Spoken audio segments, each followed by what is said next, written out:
എന്നിട്ട് ബഹുമാനായ MLA ആ വാഹനത്തിലേക്ക് കയറിയിട്ട് പറയുകയാണ് ഈ ബസ് ഇനി പോയില്ല. എന്നിട്ട് ഡ്രൈവറോട് പറയുന്നു വണ്ടി ഒതുക്കിയിട് എന്ന് പറഞ്ഞിട്ട് കണ്ടക്ടറുടെ സീറ്റിലിരുന്ന് വണ്ടി ഒതുക്കിയിടെന്ന് പറഞ്ഞിട്ട് ഇനി വണ്ടി മുന്നോട്ട് പോവില്ല എന്ന് പറഞ്ഞിരിക്കുകയാണ്. എന്നിട്ട് ബഹുമാനപ്പെട്ട A. റഹീം MP ഇന്ന് പറഞ്ഞിരിക്കുന്നത് ബസ്സിൽ കയറി ടിക്കറ്റ് എടുത്ത് തമ്പാനൂർ വരെ യാത്ര ചെയ്യാനാണ് നമ്മുടെ MLA കയറിയതെന്നാണ്. ഒരു കാറിൽ വന്ന MLA അവിടെ നിർത്തിയിട്ട് ബസ്സിൽ കയറി അദ്ദേഹത്തിന് തോന്നുകയാണ് എന്നാൽ എന്നെ ടിക്കറ്റ് എടുത്ത് ബസ്സിൽ യാത്ര ചെയ്തിട്ട് ഒരുപാട് ദിവസമായി, എന്നാൽ പിന്നെ നമുക്കൊന്ന് ബസ്സിൽ കയറി തമ്പാനൂർ വരെ ഒന്ന് യാത്ര ചെയ്ത് കളയാം എന്ന് കരുതിയാണ്. എത്ര അപഹാസ്യമായ ഒരു ന്യായീകരണമാണ് ഒരു രാജ്യസഭാ അംഗത്തിന്റെ ഭാഗത്ത് നിന്നുണ്ടാകുന്നത്.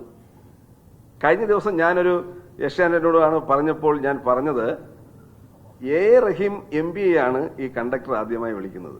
A. Rahim MP. ഇന്ന് കണ്ടക്ടർ കഴിഞ്ഞ ദിവസം പറഞ്ഞതായിട്ട് ഞാൻ മനസ്സിലാക്കുന്നത്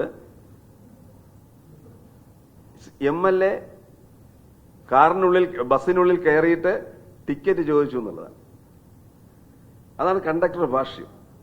അതാണ് ഇദ്ദേഹം പറഞ്ഞതാണോ ആരെങ്കിലും പറഞ്ഞു കൊടുത്താണോ? പക്ഷെ ആര് പറഞ്ഞു കൊടുത്താലും അതുപോലെ പറയാൻ തയ്യാറായി നിൽക്കുന്ന ഒരാളാണ് കണ്ടക്ടർ നമുക്ക് മനസ്സിലാവും. കാരണം ഇങ്ങനെ ഒരു സംഭവം ഉണ്ടായപ്പോൾ റിപ്പോർട്ട് ചെയ്യേണ്ടത് പോലീസിലോ അതല്ലെങ്കിൽ KSRTCയുടെ ഉന്നത ഉദ്യോഗസ്ഥന്മാരുടെ റിപ്പോർട്ട് ചെയ്യേണ്ടുന്ന കണ്ടക്ടർ നേരെ പറഞ്ഞിരിക്കുന്നത് രാജ്യസഭാ അംഗമായിട്ടുള്ള ശ്രീ A. റഹീമിനോടാണ്.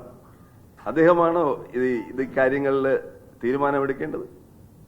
എന്നിട്ട് ഇന്ന് അദ്ദേഹം നിഷേധിച്ചിട്ടുണ്ടെങ്കിൽ ഞാൻ ആവർത്തിക്കുകയാണ്. കാരണം അന്ന് ഒരു സോറി പറയണമെന്ന് കണ്ടക്ടർ ഡ്രൈവറോട് പറഞ്ഞു.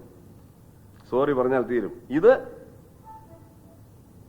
രാജ്യസഭാംഗമായിട്ടുള്ള ശ്രീ A. റഹീം അദ്ദേഹത്തോട് പറഞ്ഞതാണ്.